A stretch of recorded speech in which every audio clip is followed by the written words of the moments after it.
முன்னாடிலாம் ஆக்டர் சதீஷ்னு போடும்போது பார்த்தீங்கன்னா நம்ம தனுஷ் சார் படங்கள்லாம் பார்த்ததுக்கப்புறம் அவர் நடிப்பெல்லாம் பார்த்ததுக்கப்புறம் எனக்கு அந்த ஆக்டர்ன்றதுல டவுட் வந்துடும். ஐயோ இவரும் நடிகர் நானும் நடிக்கிறடான்ற மாதிரி அவ்வளோ ஒரு இது வரும். அது அந்த தாரா சாங், அந்த சாங் பாடுறது வந்து ஜிவி தான். ஜிவி வந்து என்னுடைய ஒரு மிக நல்ல ஒரு நண்பன். என்னோட எல்லா கஷ்ட நஷ்டத்துலையும் கூடவே இருந்து இந்த முஸ்தஃபான்ற டைட்டிலே பார்த்தீங்கன்னா ஃப்ரெண்ட்ஸுக்கான ஒரு டைட்டில் தான் சொல்லுவாங்க. ஏன்னா நம்ம பார்த்துருக்கோம் அந்த முஸ்தஃபா சாங்ன்றதே வந்து நட்புக்கான சாங் தான். ஸோ அதில் கண்டிப்பாக ஜிவி எப்பவுமே இருப்பான். என்னோட பர்சனல் லைஃப்லையும் சரி, என்னோட சினிமா லைஃப்லையும் சரி, அந்த மாதிரி எனக்காக இந்த பாட்டை பாடி கொடுத்துருக்கான் ஜிவி.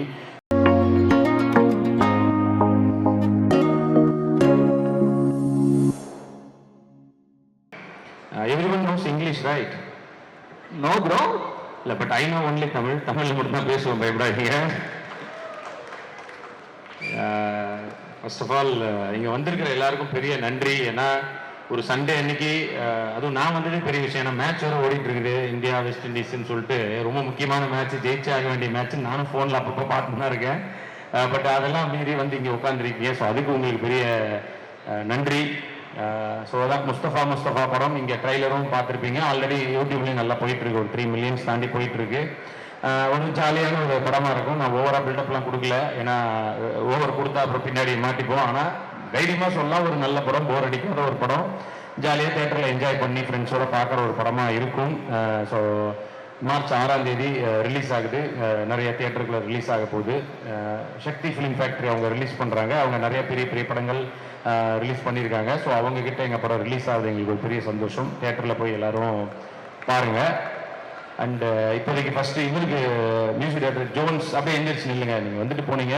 ஸோ நன்றி. ஏன்னா கண்டினியூஸாக ஒரு 3 படம் என் கூட தொடர்ந்து இருக்கார். அவர் நாய்சேகர் படத்தில் வந்து அவர் தான் ஃபஸ்ட்டு ஹீரோ பண்ண படத்தில் அவர் தான் RR பண்ணார். அப்புறம் சட்டமின் கையில் படத்துக்கும், அந்த படத்துக்கு RRக்கு ரொம்ப பெரிய பேர் கிடைச்சிது, அதுவும் அவர் தான் பண்ணார். அண்ட் அஃப்கோர்ஸ் இந்த படத்தில் சாங் RR ரெண்டும் சேர்த்து பண்ணியிருக்காரு. ஸோ மிகப்பெரிய நன்றி ப்ரோ. எப்பவுமே பார்த்தீங்கன்னா இந்த புது பொண்டாட்டி குளிச்சுட்டு தலைக்கு தொடச்சிட்டு வருவாங்கள, கட்டிக்கிட்டு காலங்கத்தால் வெள்ளிக்கிழமை, அந்த மாதிரி எப்பவுமே தலையில் கட்டிக்கிட்டு அப்படி தான் இருப்பார். ஏன்னா மூளை வெளியே போயிடக்கூடாது அப்படின்ட்டு அப்படி ஒரு சேவ் பண்ணி வச்சிருக்காரு. வெறும் சாங்கா மட்டும் தான் வெளியில் வரணும்னு. நன்றி ப்ரோ. இன்னும் நிறைய படம் உங்களோட சேர்ந்து பண்ணணும். நீங்களும் நிறைய பெரிய ஹீரோஸோட நிறைய படம் பண்ணணும். And producer Pradeep bro, thank you bro. இப்படி ஒரு நல்ல படம் எடுத்து பொறுமையாக வெயிட் பண்ணி, நல்ல ரிலீஸ்க்காக வெயிட் பண்ணி, நல்ல செலவு பண்ணி எல்லாம் பண்ணியிருக்கீங்க. ஸோ உங்களுக்கு ஒரு மிகப்பெரிய நன்றி. அண்டு உங்கள் மனைவி பிரீத்தி, அவங்களுக்கும் நன்றி. அண்டு அவங்க ஃப்ரெண்டு சித்து வந்திருக்காங்க, உங்களுக்கும் மிகப்பெரிய நன்றி. அண்ட் உட்காந்த ஆடியன்ஸ் எல்லாருக்கும் நன்றி. அப்புறம் லாஸ்ட்டாக பிரவீன் ப்ரோ, ரொம்ப நல்ல ஒரு இந்த படத்தின் மூலமாக அறிமுகமானார், ரொம்ப நல்ல ஃப்ரெண்டாகவே ஆயிட்டார் இப்போது. ஸோ என்னோட எல்லா ஃபங்க்ஷன்லேயும் கூட இருந்து, நாங்கள் சினிமாவுக்கு போகிறோம், நாங்கள் ஒன்றா தான் போவோம், சாப்பிட போகிறது, சாப்பிட்டு முடிக்கும்போது பில்லு கொடுக்க எங்கே இருந்தாலும் பிரதீப் வந்துடுவார். ஸோ அந்த மாதிரி ஒரு நல்ல ஒரு நட்பை தொடர்ந்துட்டு இருக்கோம். இன்னும் ப்ரோ நீங்களும் சரி, இந்த படம் ஹிட் ஆனதுக்கு அப்புறம் நம்மளும் நிறையா பண்ணோம். நீங்களும் உங்களுக்கு பிடிச்ச இன்னும் பெரிய பெரிய ஹீரோஸோட நிறையா படங்கள் பண்ணி பெரிய இயக்குனராக வந்து இருக்கணும். தேங்க்யூ ப்ரோ, உங்களுக்கும் ஆல் தி பெஸ்ட். மோனிகா, நீங்களும் நிறைய படங்கள் பண்ணி உங்களுக்கு எப்படி லைஃப்பில் என்ன நினைக்கிறீங்க அதில் பெரிய சக்ஸஸாக ஆகணும். அண்ட் உங்கள் 2 பேருக்கும் நன்றி. ஏன்னா வந்து நல்லா பேசி டான்ஸுன்ற பேரில் கீழே உட்காந்து ஏதோ பண்ணீங்க. நான் எப்படி எனக்கு வராதுன்னு கீழே நான் பாட்டுக்கு உட்காந்துட்டேன். ஆனால் தைரியமாக வந்து கீழே உட்காந்து ஏதோ பண்ணீங்க. ஸோ அதுக்காக உங்களுக்கும் நன்றி ப்ரோ. நீங்களும் சூப்பராக பண்ணுறீங்க. Super bro, all the best. So இதை கேட்கணும்னா கேளுங்க. அவங்க சீக்கிரம் உங்களை கீழே இறக்க விட்டுற மாட்டேன், கேளுங்க. ஏன்னா இப்பதான் ஒரு 19 ஓவர் முடிஞ்சிருக்கு. 20 ஓவர் முடிஞ்சதுக்கு அப்புறம் எப்படி பிரேக் இருக்கு ஒரு 10 நிமிஷம். அப்புறம் நான் போய் இந்தியா பேட்டிங் பாத்துக்கிறேன். இப்ப கேளுங்க. இப்ப உங்க வீட்லயே வந்து குட்டியா ஒரு இன்ஃபுளுசர் வேற நீங்க ரெடி பண்ணிட்டே வந்துட்டு இருக்கீங்க. வியாடிக்கா அந்த வீடியோஸ் எல்லாம் பார்க்கணும். அந்த காம்போ நல்லா இருக்கு. உங்களுக்கு மீறி பயங்கரமா கவுண்டர்ஸ் எல்லாம் கொடுத்துட்டு இருக்காங்க. எங்களுக்கு என்ன பயனா, நாங்களே இப்பதான் ஏதோ இன்ஃபுளுசர் பேர்ல ஏதோ பண்ணிட்டு இருக்கோம். இப்ப அவங்க வந்து நம்மளுக்கு காம்படிஷனா வந்துருவாங்களோ, இப்ப ப்ரொமோஷன்ஸ் எல்லாம் வேற பண்ண ஆரம்பிச்சிட்டீங்க, அதெல்லாம் கொஞ்சம் பயமா இருக்கிறது. ஸோ அந்த இதை பத்தி சொல்லுங்க. அது நிறைய வியூஸ், மில்லியன் வியூஸ்ல போகுது. ப்ரொமோஷன்ஸ்லாம் எதுவும் பண்ணல. நான் சும்மா ஜாலியாக அவங்களை வச்சு ஏதாவது அவங்க சிலதெல்லாம் வந்து அது என்னோடது ப்ரோ. நான் கஷ்டப்பட்டு சம்பாரிச்சு நான் கட்டின கோர்ட் அது சிஎஸ்கேன்னு ஒரு ஷட்டில் கோர்ட் ஒன்று கட்டி விட்டுருக்கேன். அதுதான். ஸோ ஓகே, அதையும் ப்ரொமோட் பண்ணிக்கிறேன். அதுதான், அதுக்கு தான் வந்தேன். ஸோ ப்ரோவோட கோர்ட் வந்து இருக்கு. நீங்க ஆமாம், அது எனிவே இங்கேருந்து தாம்பரத்தில் போய் விளையாட மாட்டாங்க. பட் எனிவே அப்படி ஒரு கோர்ட் இருக்கு, அதுக்கு மட்டும் தான் பண்ணது. Okay, S.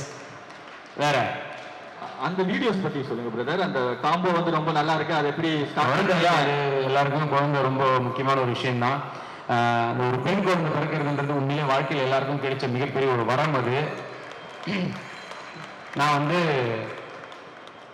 வந்து அந்த டெலிவரிக்காக அந்த கரெக்டாக கோவிட் டைம் வேறு இதுவாக இருக்குது. ஸோ அது ஒரு பெரிய காமெடி நடந்துச்சு. கோவிடுக்கு முன்னாடி எல்லாரும் டெஸ்ட் பண்ணி வேறு தான் எல்லாம் இது பண்ணாங்க. ஸோ எனக்கும் வந்து வீட்டில் வந்து ஃபஸ்ட் டைம் அந்த கோவிட் டெஸ்ட் பண்ணுறதுக்காக வந்திருக்காரு ஒருத்தர். அவர் அந்த கிட்லாம் அது வரைக்கும் கூட பயமாக இல்லை. அவர் அந்த கிட்லாம் போட்டதுக்கப்புறம் என்னமோ போச்சுரா என்னவே எதிரில் உண்டான்ற மாதிரி பயமாக தான் இருந்தது. ஸோ வந்தார், வந்து அந்த டெஸ்ட்லாம் பண்ணார். பண்ண உடனே நானும் ரொம்ப பயத்தில் இருக்கேன். ஐயோ அப்படின்ட்டு அவர்கிட்ட போய் கேட்குறேன், பிரதர் இந்த மாதிரி ஃபஸ்ட் டைம் இந்த மாதிரி கோவிட் டெஸ்ட்லாம் பண்ணுறோம், பார்த்து நல்ல ரிசல்ட்டாக சொல்லுங்க பிரதரா பண்ணேன். எங்கள் அம்மா கவலைப்படாதரா, உன் நல்ல மனசுக்கு எல்லாம் பாசிட்டிவாக தான் வரும் அப்படின்னாங்க. அப்புறமா அவங்களுக்கு புரிய வச்சு அம்மா அதெல்லாம் பாசிட்டிவாக வரக்கூடாது. ஸோ இப்படிலாம் பண்ணி நாங்கள் அந்த ஹாஸ்பிட்டலுக்கு போயிருக்கோம். அங்கே போனால் அந்த வார்ட் பாய் அவர் வந்தார். வந்துட்டு அவரு எப்போங்க இன்னொரு ½ அன் ஹவரில் சொல்லியிருக்காங்க, டைம் சொல்லியிருக்காங்க. ஓ சரிங்க சரிங்க அப்படின்ட்டு அவர் சொல்லிட்டு போகிறாரு. நீங்கள் தைரியமாக இருங்க, கண்டிப்பாக உங்களுக்கு ஆண் குழந்தை தான் பிறக்கும் அப்படின்னாரு. எனக்கு அப்படி நான் பார்க்குறவர் என்னையா சொல்கிறேன், நான் பெண் குழந்தை வேணும்னு அவ்வளோ சந்தோஷமாக வெயிட் பண்ணியிருக்கேன், நீங்கள் எப்படி சொல்லிட்டு போகிறான்னு. டெலிவரி ஆனதுக்கப்புறம் திருப்பி அவர் வேறு எங்கேயும் வந்தார். வந்துட்டு என்னங்க ஆண் குழந்தை தானே, இல்லைங்க பெண் குழந்தை அப்படின்றேன்.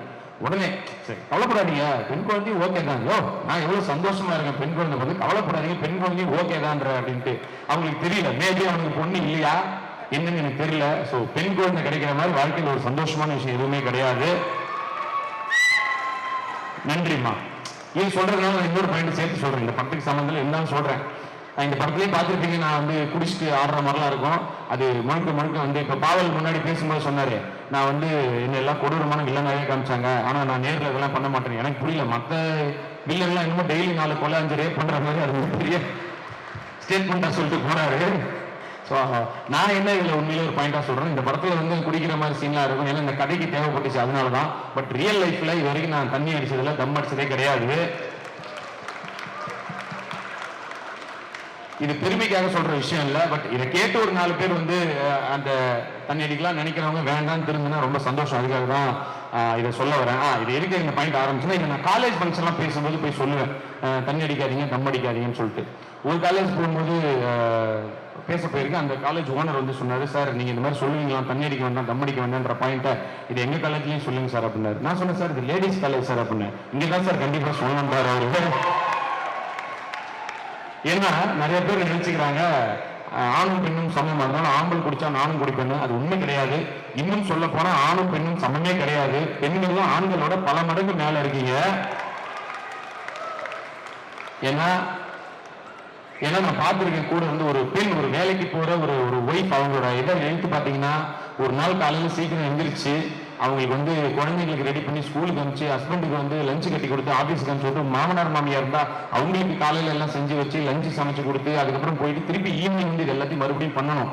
பட் ஆண்களுக்கு அப்படி கிடையாது. ஏதோ பிக் பாஸோ ஐபிஎல் பார்த்துட்டு வீட்டில் அப்படி இருந்துடுறாங்க. பட் அவங்க அப்படி கிடையாது. திருப்பி ஸோ அவங்க எப்போ போனாலும், தூங்கினாலும், எந்திரிச்சாலும், அவங்க வேற எங்கேயாவது ட்ரிப்பு போனாலும், எங்கே போனாலும் தன்னோட ஃபேமிலி, குழந்தை, அப்பா அம்மா, புருஷன் சொல்லிட்டு அவங்கள பார்த்துக்கிட்டே தான் இதுவாக இருக்காங்க. மைண்ட் அங்கேயே தான் இருக்கும்.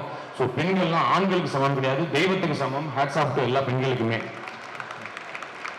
நானும் படங்கள்ல முடிஞ்ச வரைக்கும் வந்து அந்த மாதிரியான, அதாவது பெண்களை இது பண்ற மாதிரி முன்னாடி எல்லாமே ஆரம்பத்தில் பண்ணியிருப்போம். ஏன்னா அப்படி கிளாப்ஸ் கிடைக்கும், டைரக்டர் சொல்லும் போது வேணாம்னு சொல்ல முடியாதுன்னு, அந்த மாதிரி ஒரு மெச்சூரிட்டி இல்லாத டைம் அதெல்லாம் பண்ணியிருக்கோம். முடிஞ்ச வரைக்கும் அதெல்லாம் அவாய்ட் பண்ணிக்கணும்னு தான் நினைக்கிறேன். குடிக்கிற மாதிரி தம் அடிக்கிற மாதிரி சீன்ஸும் அவாய்ட் பண்ணிக்கணும்னு தான் நினைக்கிறேன். ஸோ கண்டிப்பாக அதை நான் முடிஞ்ச வரைக்கும் இது பண்ணுவேன். அப்படியே சினிமாவில் வந்தாலும் அதை நம்பாதீங்க. அது வந்து முழுக்க போய் சினிமாவில் இருக்கிற நல்ல விஷயத்தை எடுத்துக்கோங்க, கெட்ட விஷயம் எதுவுமே எடுத்துக்காதீங்க. இப்போ வந்து நிறைய ஜிம் வீடியோஸ் எல்லாம் பார்த்துட்டு இருக்கோம். அடுத்தது இந்த 6 பேக்ஸ் தானே ரெடி ஆகிட்டே இருக்கா? 6 பேக்ஸ் நல்ல ப்ரோ. திடீர்னு ரொம்ப நாளாக வீட்டில் சொல்லிட்டே இருந்தாங்க, போங்க கொஞ்சம் உடம்புலாம் ஸ்ட்ரென்த் ஆகுங்கன்னு சொல்லிட்டு, அதனால இப்போ ஒரு 10-15 நாளாக போயிட்டு இருக்கேன். அஃப்கோர்ஸ் நல்ல விஷயம், அது பண்ணுறேன், அவ்வளோதான். 6 பேக்ஸோட பார்க்கலாம். 6 பேக்லாம் ரொம்ப கஷ்டம் ப்ரோ, அவ்வளோலாம் இல்லை. ஒரு சிங்கிள் பெரிய ரைஸ் பேக்காக இல்லாமல் இருந்தால் போதும் அப்படிங்கிறது தான் என்னுடைய ஐடியா. நாங்கள் நீங்கள் 6 பேக் எல்லாம் வச்சு சட்டையை கழட்டிட்டு வந்து நின்று பயங்கர ஒரு ஆக்ஷன் ஹீரோவா பார்க்கணும்னு எங்களுக்குலாம் ஒரு ஆசை இருக்குல்ல? பாத்தீங்களா? எல்லாத்துக்குமே அந்த பிங்க் படம் கட்டின அம்மா மட்டும் கை தூக்கி சந்தோஷப்படுறாங்க. ரொம்ப நன்றிமா. நான் எது சொன்னாலும் தம்பி எது ஆசைப்பட்டாலும் உடனே அவங்க வந்து ரொம்ப என்கரேஜ் பண்றாங்க. எங்க படம் கூட எல்லா தேட்டருக்கும் வாங்க, நல்லா சிரிச்சு இதே மாதிரியே வந்து இது பண்ணிட்டு நான் கூட்டிட்டு சுத்துறவங்களை எல்லா தேட்டருக்கும் வாங்க எனக்காக. நான் 2-3 பாயிண்ட் மட்டும் விட்டுட்டேன். இதுல சுரேஷ் அவரும் வந்து இன்னைக்கு வர முடியல ஏதோ ஒரு முக்கியமான இதனால. ஸோ அவரு ஒரு இன்னொரு ஹீரோவா பண்ணியிருக்காரு. ஒரு ஆல்ரெடி காவல்துறை உங்கள் நண்பன்ற படத்துலையும் ஹீரோவா பண்ணியிருந்தாரு. சன் மியூசிக்ல மிகப்பெரிய ஒரு விஜேவா இருந்திருக்காரு. நான் குழந்தையா இருக்கும்போது வந்து பார்த்துருக்கேன் அவரை. ஸோ அப்படி ஒரு பெரிய ஒரு விஜே அவரு. அண்ட் கருணாவும் ரொம்ப நல்ல ரோல் பண்ணியிருக்கான். இன்னைக்கு அவனும் இங்க இல்லை, அதனால வரல. ஸோ ரொம்ப நல்ல ரோல் பண்ணியிருக்கான். அண்ட் புகழ் அவர் ஆல்ரெடி எல்லாருக்கும் ரொம்ப ஃபேமஸான ஒருத்தர் விஜய் டிவியில் அந்த குக் வித் கோமாளி ஷோவில். பட் சினிமாவில் இப்போ ஒரு நல்ல இடத்துல இருக்காரு. இந்த படத்தின் மூலமாக இன்னும் ஒரு நல்ல பேர் கிடைக்கும்னு நான் நம்புறேன். அண்ட் மானசா இவங்களும் இந்த படத்தில் சுரேஷ்க்கு பேராக இன்னொரு ஹீரோயினாக பண்ணியிருக்காங்க. ஸோ அவங்க வந்து தெலுங்குல இன்னும் நல்லா பெருசாக ஃபேமஸ் ஆகிட்டாங்க. ஸோ அவங்க ஆஃப்கோர்ஸ் அவங்க பிஸியாக இருக்கிறதுனால வரல. இவங்க எல்லாரும் இந்த படத்தில் இருக்காங்க. இது இல்லாமல் இன்னும் நிறையா ஆர்டிஸ்டும் இருக்காங்க. ஸோ ஒரு ஆர்டிஸ்ட்லாம் நிறைந்த ஒரு படமா இருக்கும். அதான் சொல்லுங்க. சின்னதா ஒரு மீம் ஒன்று ரெடி பண்ணி வச்சிருக்கோம், ஒரு 4-5 மீம். அந்த மீம் எல்லாம் பார்த்துட்டு நீங்க என்ன கலாய்ச்சா இல்ல உங்களை கலாய்க்க முடியுமா? உங்களை கலாய்ச்சா நீங்க எங்களை கலாய்ச்சிருக்கீங்க போடுறீங்கன்னு பாத்துருங்க. ஓகே சொன்னீங்களான்னு நினைக்கிறேன். அந்த தாரா சாங், அந்த சாங் பாடுனது வந்து ஜிவி தான். ஜிவி வந்து என்னுடைய ஒரு மிக நல்ல ஒரு நண்பன். என்னோட எல்லா கஷ்ட நஷ்டத்துலையும் கூடவே இருந்து இந்த முஸ்தபான்ற டைட்டிலே பார்த்தீங்கன்னா ஃப்ரெண்ட்ஸுக்கான ஒரு டைட்டில் தான் சொல்லுவாங்க. ஏன்னா நம்ம பார்த்துருக்கோம் இந்த முஸ்தபா சாங்ன்றதே வந்து நட்புக்கான சாங் தான். ஸோ அதில் கண்டிப்பாக ஜிவி எப்பவுமே இருப்பான். என்னோட பர்சனல் லைஃப்லையும் சரி, என்னோட சினிமா லைஃப்லையும் சரி. அந்த மாதிரி எனக்காக இந்த பாட்டை பாடி கொடுத்துருக்கான் ஜிவி. ரொம்ப நல்லா பாடியிருக்கான். ஸோ கண்டிப்பாக இந்த லிஸ்ட்டில் வந்து எல்லாரோட லிஸ்ட்டில் இருக்குன்னு நம்புறேன். அந்த பாட்டு எனக்கும் ரொம்ப பர்சனலாக பிடிச்ச பாட்டு தான். அடுத்தமே சார், அதுதான் அந்த படத்துக்குள்ள ஒரு படம் ரிலீஸ் ஆகலாமே, அது என்ன படம் அப்படின்னு சொல்லிட்டீங்க அப்படின்னா ரொம்ப நல்லா இருக்கும். இல்ல அப்கோர்ஸ் இந்த ட்ரைலர் பார்த்தவங்களுக்கு தெரியும். ஒரு வீடியோ ஒன்று லீக் ஆயிடுது. அதை வச்சுட்டு தான் அந்த படத்தோட பிரச்சனைகள்னு சொல்லிட்டு அதுல வந்து ஒரு ஃபன்னான ஒரு இதுதான். ஒருத்தனோட ஒரு வீடியோ ஒன்று லீக் ஆயிடுது. அவன் கல்யாணத்தை வந்து அடுத்த நாள் கல்யாணம், ஹீரோயினுக்கு தெரியாம அந்த வீடியோ டெலீட் பண்ணுன்ற மாதிரி தான் போகும். பட் அந்த வீடியோ என்ன அப்படின்றத பார்த்தீங்கன்னா அதுதான் இந்த ட்விஸ்டா இருக்கும். ஸோ இதன் மூலமா ஒரு ஹிடன் ஒரு கருத்து, ஒரு நல்ல கருத்து இந்த படத்துல இருக்கு. என்னன்னா இப்ப சமீபத்தில் நீங்க கேரளால பார்த்துருப்பீங்க. ஒரு பஸ்ல வந்து போகும்போது ஒருத்தர் வந்து தப்பா நடந்துக்கிட்டாருன்னு ஒருத்தவங்க வீடியோ போட்டாங்க. அவரை உடனே எல்லாரும் பயங்கரமா திட்டி இந்த மாதிரி நீ அப்படி இப்படின்னு சொல்லி திட்டி கடைசி அவர் சூசைடே பண்ணிட்டாரு. அதுக்கப்புறம் தெரிஞ்சது அவர் அதை பண்ணல அப்படின்னு சொல்லிட்டு அந்த அம்மாவை பிடிச்சி அரெஸ்ட் பண்ணி ஜெயிலில் போட்டாங்க. ஸோ என்ன சொல்ல வரேன்னா, ஏதாவது ஒரு விஷயம் நடந்ததுன்னா அதை பத்தி என்னன்னு ரொம்ப தீவிரமா தெரியாம, ஃபுல் விஷயம் தெரியாம இமீடியட்டா நம்ம கமெண்ட் பண்ணோம், உடனே அது ஒரு கருத்து சொல்லி அவங்கள காலி பண்ணோம் அப்படின்ற வன்மத்தை கேட்கிறோம் இல்லையா? அது பண்ண வேண்டாம். ஒண்ணு புரிஞ்சு உண்மை தெரிஞ்சதுக்கு அப்புறம் பண்றது வேற. அது மாதிரி இந்த வீடியோலையும் அந்த மாதிரி தான். இந்த ஒரு வீடியோ ஒன்று வந்துடும். பட் ஆனால் ஆக்சுவலாக நான் தப்பு பண்ணல. அது ஒரு ட்விஸ்டா இருக்கும். ஸோ ஒரு ஹிடன் ஒரு கருத்தும் இந்த படத்துல இருக்கு ப்ரோ. இந்த ட்ரெய்லர்ல பார்த்தேன் பிரதர், கீழே கமெண்ட்ஸ்ல வந்து சார் அந்த link please send the link அப்படி எல்லாம் கேட்குறாங்க. இப்படி ஃபஸ்ட்டா இருக்காங்க. லிங்க்ல இல்லை, அப்படியே லிங்க் வந்து தியேட்டர்ல படமா வரும். ஸோ மார்ச் 6ஆம் தேதி தியேட்டர்ல போய் முஸ்தபாவை பார்க்கலாம். இன்னும் ஒரு மீமெல்லாம் இருக்கு. Bro script selection, Conjuring Kannappa ஆகட்டும், சட்டம் என் கையில் ஆகட்டும், உங்களோட ஸ்கிரிப்ட் செலெக்ஷனே வந்து இப்போ கொஞ்சம் வேற மாதிரி மாறி இருக்கு. ஸோ பயங்கரமா இருக்கு சார். அது எப்படி யோசிக்கிறீங்க? அந்த மாதிரி எந்த ஆலமரத்துக்கு அடியில இருந்து யோசிக்கிறீங்க? ஆக்சுவலி தம்பி வந்து முன்னாடியே சொன்னாரு, நான் உங்களுக்கு பயங்கர செம்ம செம்மையா 3 மீம்ஸ் ரெடி பண்ணி வச்சிருக்கேன்னு. நான் அதெல்லாம் வரப்போகுதுன்னு நினைச்சுக்கிறேன். இதுதான் இந்த 3 மீம்ஸ் வச்சுக்கிறேன். இதுவே ரொம்ப நேரமா ஒர்க் பண்ணி பயங்கர பண்ணணும். ஐயோ போச்சு, செம்ம காமெடியா இருக்க போகுதுன்னு ஓகே. ஸ்கிரிப்ட் செலெக்ஷன் ஓகே, அதான் ப்ரோ. எனக்கு நல்ல படங்கள் அமைஞ்சதுதான். ஃபர்ஸ்ட் ஹீரோவா பண்ண நாகேஸ்வரா இருக்கட்டும், அதுக்கப்புறம் காஞ்சூரிங் கண்ணப்பன்.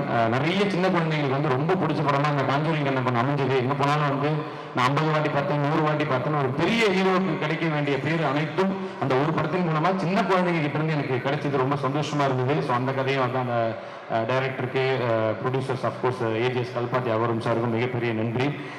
இப்போ இந்த படமும் அந்த மாதிரி தான். ஒரு முழுக்க ஒரு ஜாலியான ஒரு படம். இது வந்து ஒரு போய் தியேட்டர்ல ஒரு நல்ல ஜாலியாக சிரிச்சுட்டு வரலாம் அப்படிங்கிறதுக்கான ஒரு படம் தான். மற்ற படங்கள்ல இருந்து இது கொஞ்சம் டிஃப்ரெண்டாக தான் இருக்கும். முன்னாடிலாம் ஆக்டர் சதீஷன் போடும்போது பார்த்தீங்கன்னா நம்ம தனுஷ் படங்கள்லாம் பார்த்ததுக்கப்புறம், அவர் நடிப்பெல்லாம் பார்த்ததுக்கப்புறம் எனக்கு அந்த ஆக்டர்ன்றதுல டவுட் வந்துடும். ஐயோ இவரும் நடிகர் நானும் நடிக்கிறடான்ற மாதிரி அவ்வளோ ஒரு இது வரும்.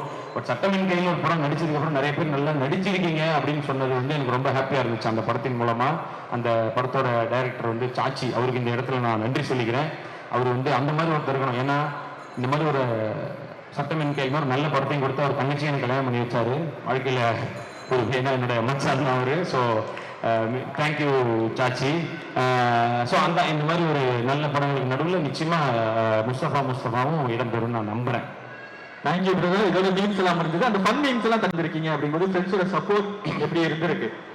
இல்லை, ஃப்ரெண்ட்ஸ் தான் எல்லாருக்குமே வந்து பார்த்தீங்கன்னா அவங்களுக்கு உண்மையான நண்பர்கள் நிறைய பேர் இருப்பாங்க. ஸோ அவங்க இல்லாமல் எதுவுமே இல்லைங்கிற மாதிரி தான் இருக்கும். ஏன்னா ஃப்ரெண்ட்ஸுன்றதை பொறுத்த வரைக்கும் என்னென்னா அவங்க கூட ஜாலியாக சுற்றுறதுலாம் ஒரு பக்கம், உங்களோட ஒரு ஸ்ட்ரெஸ் பஸ்டராகவும் இருப்பாங்க, உங்களோட ஸ்ட்ரெஸ்லாம் சொல்கிறதுக்கான ஒரு இடமா இருக்கும். சில பேர்கிட்ட நம்பி சொல்லலாம் இந்த விஷயம் வந்து அவங்ககிட்ட மட்டும் பகிர்ந்துக்கலாம், சொல்ல வேண்டாம்னு. சில பேர்கிட்ட வந்து எப்படின்னா இதெல்லாம் வெளியில் போனால் நினச்சே சொல்லுவோம், டே இந்த மாதிரி ஒரு பெரிய ரகசியத்தை சொல்லிட்டு அப்படியே விட்டா கூட சொல்ல மாட்டான், மச்சி யார்ட்டையும் சொல்லிட்டாங்கிறா அப்படின்னா போதும் ஊர் ஃபுல்லாக வந்து வச்சு அவன் ஒரு பெரிய இன்ஸ்டாகிராமா மாதிரி ஃபுல்லாக வதண்டியை பரப்பி அப்படிலாம் பண்ணுவான். ஸோ எல்லா வகையிலுமே வந்து நட்புன்றது வந்து இருக்கணும். தலைவலியை போக்குற ஃப்ரெண்டாகவும் இருப்பானுங்க, தலைவலி கொடுக்குற ஃப்ரெண்டாகவும் இருப்பானுங்க. இந்த படத்துலேயே அந்த மாதிரி இருக்கானுங்க 2-3 பேர். ஸோ அவங்க இல்லாமல் எதுவுமே இல்லை எல்லாருக்குமே. அது இந்த படத்துலலாம் பார்த்துக்கிட்டிங்கன்னா அப்படி தான். அதுவும் டைரக்டர் பிரவீனும் சரி பிரதீப்பும் சரி 2 பேரும் ரொம்ப 15 வருட நண்பர்கள் அவங்க. மேபி அதுக்கு மேலேயும் இருக்கலாம். 23 வருட நண்பர்களாம். ஸோ 23 வருட நண்பராக இருந்தும் ஒரு படம் எடுத்திருக்காருன்னா எவ்வளோ பெரிய ப்ரொடியூசர் அந்த நம்பிக்கையை வந்து கண்டிப்பாக பிரவீன் ப்ரோ காப்பாற்றி இருப்பார். ஸோ எல்லாமே ஃப்ரெண்ட்ஸ் இல்லாமல் இங்கேயே எவ்வளோ பேர் வந்திருப்பாங்க, அப்படி எல்லா நண்பர்களோட வந்திருப்பாங்க. அது நான் சொல்றதுலாம் பாய் ஃப்ரெண்ட்ஸ், பசங்க ஃப்ரெண்ட் தான். நான் அந்த கேர்ள் ஃப்ரெண்ட் அப்படி பேசல, ஃப்ரெண்ட்ஸ் அப்படி பேசுகிறேன். என் கணக்கு மட்டும் இந்த ஜோடியா சுற்றுறவங்க மட்டும் தெரியும். கண்டிப்பாக ஜோடியிலே பொண்ணுங்க மட்டும் தான் தெரியுது, எனக்கு தெரியுது. 2 பொண்ணுங்க வந்து உட்கார வச்சு நீங்க நல்லா ஆடுறீங்க, கீழே உட்காந்து 2 பொண்ணுங்க மங்காத்தாடுற மாதிரி உட்காந்துருந்தாங்க. அவங்கள சூப்பரா ஆடுறீங்க, சூப்பராக என்கரேஜ் பண்ணிட்டு வரப்பாரு. சரி பிரதர். ஓகே, அடுத்ததா வந்து உங்களை எப்பவுமே பிரச்சனையில மாட்டி விடுற ஃப்ரெண்டு யாரு? கண்டிப்பா ஒரு ஃப்ரெண்டு இருப்பாங்க இல்லையா? பிரச்சனையில் அந்த மாதிரி இல்லை ப்ரோ, அந்த மாதிரி சொல்றதுக்கு எதுவும் இல்லை. நான் வேணா நிறைய பேர் பிரச்சனையில மாட்டி விட்டுருக்கேன். ஸோ நான் தான் மற்றவங்களுக்கு அந்த மாதிரி ஃப்ரெண்டாக இருந்திருக்கேன். அப்புறமா பிரச்சனையை தீர்ப்பேன். அதில் சும்மா ஜாலியான ஒரு இன்சிடென்ட் சொல்லணும்னா, ஒரு நடிகர் ஒருத்தர், யாரும் சொல்ல மாட்டேன், பேர் சொல்ல மாட்டேன். நாங்கள் ஒரு ஊரில் ஷூட்டிங்கில் இருக்கோம். அப்போ ஒரு பெரிய குரூப் வந்து எல்லாம் செல்ஃபி எடுத்துன்னு இருக்காங்க, ஒரு 10 பேர். நான் இவர்கிட்ட சொல்கிறேன், அந்த ஃப்ரெண்ட் அவர்கிட்ட சொல்கிறேன், அண்ணன் ஏஜ் தான் அவரு, அண்ணே பாருங்க ஒரு 10 பேர் ஃபோட்டோ எடுத்துன்னு இருக்காங்க, நீங்கள் நடுவில் போய் அப்படியே டக்கு நில்லுங்க அந்த ஃபோட்டோவில், அவங்க என்ன ஷாக் ஆவாங்க யோசிச்சு பாருங்க. ஏன்னா திடீர்னு ஒரு பெரிய செலிபிரிட்டி ஒருத்தர் வந்து நம்ம செல்ஃபியில் நிற்கிறாரு அப்படின்னு சொல்லி செம்ம ஷாக்காக இருக்குன்னு அவரு, ஆமா தம்பி நல்ல ஐடியா, போய் நில்லுங்க நான் அந்த வீடியோ எடுக்கிறேன், பயங்கர ஃபன்னாக இருக்கும், அவங்களோட ரியாக்ஷன் பார்க்கறதுக்கு செம்மையாக இருக்கும், அவங்களும் ஹாப்பி ஆவாங்க அப்படின்னு. அவரும் மக்கள் பெருமையாக போயிட்டு கரெக்டாக எல்லாம் நின்று எடுக்கிற நேரம் பின்னாடி வந்து போய் இல்லடா அப்படின்ற மாதிரி போய் நின்னாரு.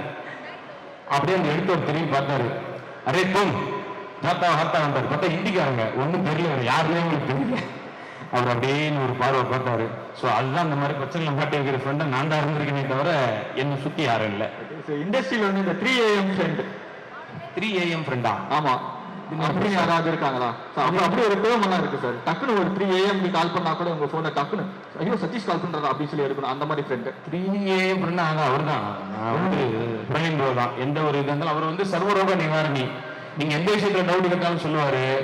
நீங்க நான் வந்து எப்பவுமே இவர்கிட்ட செக் பண்ணிட்டு டாக்டர்கிட்ட, சாரி ஃபர்ஸ்ட் டாக்டர்கிட்ட கேட்பேன், அப்புறம் இவர்கிட்ட செக் பண்ணுவேன். இவர் சொன்னதான் ஒத்துக்குவேன். ஏன்னா டாக்டரை விட அதிகமா உண்மையில அவருக்கு நிறைய விஷயம் தெரியும். ஸோ அவரு தான் வேற படத்து சீன்லாம் டிஸ்கஸ் பண்ணுவேன். அந்த மாதிரி எப்போ கேட்டாலும் எப்போ பார்த்தாலும் அவைலபிளா இருப்பாரு அவரு.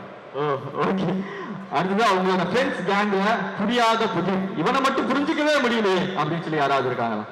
புரியாத புதிரா? அதாவது இருக்காங்க, உங்களுக்கு சொன்ன தெரியாது, ஸ்கூல் ஃப்ரெண்ட்ஸு. அதனால இப்போ சினிமாவில் தான் சொல்லலாம். சினிமாவில் யாராவது? எங்களுக்கு சினிமாவில் எல்லாருமே புரிஞ்ச புதிர் தான், புரியாத புதிரா யாரும் இல்லை. Thank you brother, thank you so much, ரொம்ப நன்றி. ஸோ இந்த முஸ்தபா படம் மிகப்பெரிய ஒரு ஹிட்டாக வாழ்த்துக்கள். Thank you brother, thanks for joining, ரொம்ப நன்றி. Thank you bro. மற்றபடி திரும்ப அதே தான் சொல்கிறேன், மார்ச் 6ஆம் தேதி முஸ்தபா எல்லா தியேட்டர்லையும் ரிலீஸ் ஆகுது. போய் ஜாலியாக பார்த்துட்டு ஜாலியாக வாங்க. நிச்சயமாக உங்களுக்குலாம் பிடிக்கும் நம்புகிறோம். ட்ரை பண்ணியிருக்கோம், ஒரு நல்ல படம் எடுக்கிறதுக்கான முயற்சி பண்ணியிருக்கோம். அது ரிசல்ட் நீங்கள் தான் சொல்லணும். Thank you so much, love you all, Jai Hind.